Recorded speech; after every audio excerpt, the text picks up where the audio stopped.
Todd Erickson. John, my mom's here. My brothers Wade and Brad. So I kind of poured my guts out on Facebook this week, and I'm not gonna put everyone through that. Appreciate it. I had kind of a front row seat watching the John and Ian show, and I thought I'd just kind of share what that looked like for me. So the typical Friday, Saturday night was me crammed in the front seat between Dad and Mr. Cushenan. Mr. Cushenan's big, huge arm around me, and I'm like just kind of scrunched in here, and my mom and Mrs. Cushenan were in the back seat. And whether it was a 10-minute ride to Rocky River or 45 minutes to Garfield Heights, it was all hockey. It was all strategy. What do we do with this? Power play, you name it. And it's amazing how much stuff I got to learn about hockey, just listening to those conversations. Rides home are a little bit different.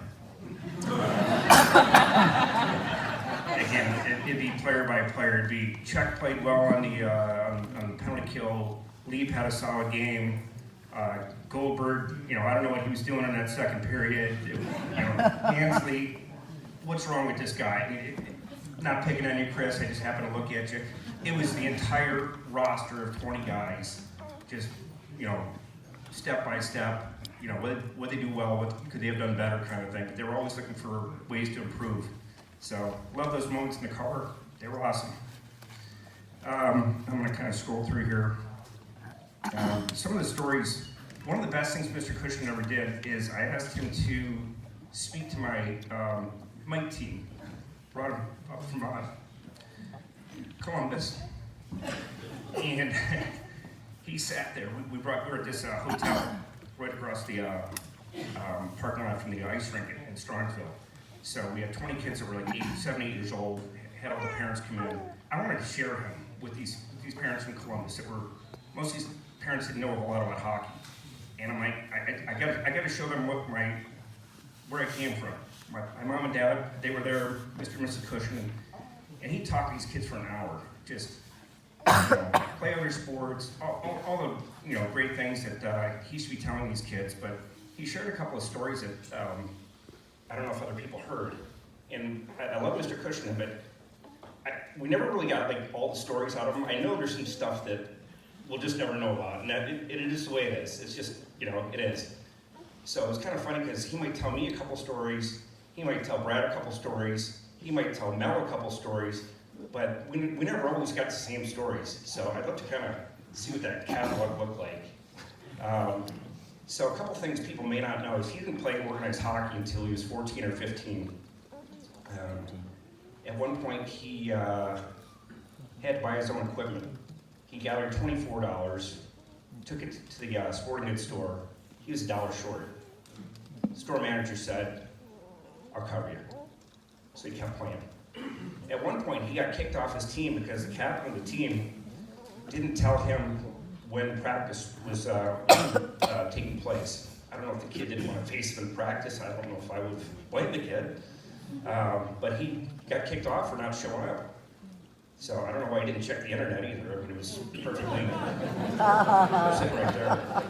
So a couple weeks later, Mr. Cushenan ran into the coach, and the coach said, "What happened?"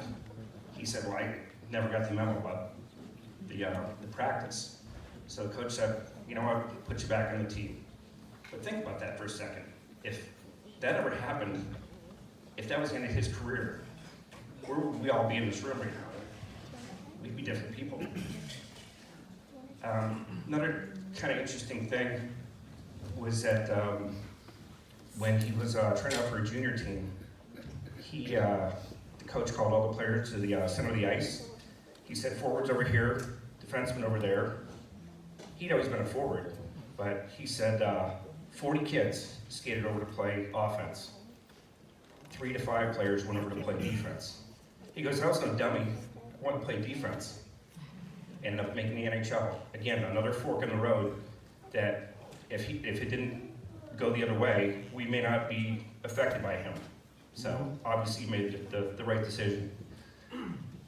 It's amazing some of the players that he played with. I was going through looking at the Hockey DB website. It's who's who of NHL players from the 50s and 60s. Hall of Famers, the whole 9 yards. You know, he got in a little scrap with Don Cherry, got put in his book. Just amazing. I mean, he was just such a part of hockey history. For me personally, I didn't make the high school team as a sophomore.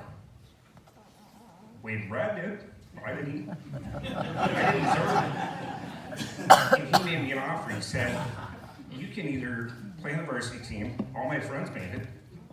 Dave, Rich, the whole 9 yards. You can either play on the varsity team and just not get a whole lot of playing time, or you can go down and play JV. And if you play JV, you can come practice with us anytime you want. Took him up on an offer, and he ended up calling me up for a weekend to play varsity. I didn't see the ice a whole lot. I don't think I saw one shift against St. Ed's. They had, you know, future Hall, you know, NHL players, the whole 9 yards, and it was the right call. I mean, I would have been overmatched.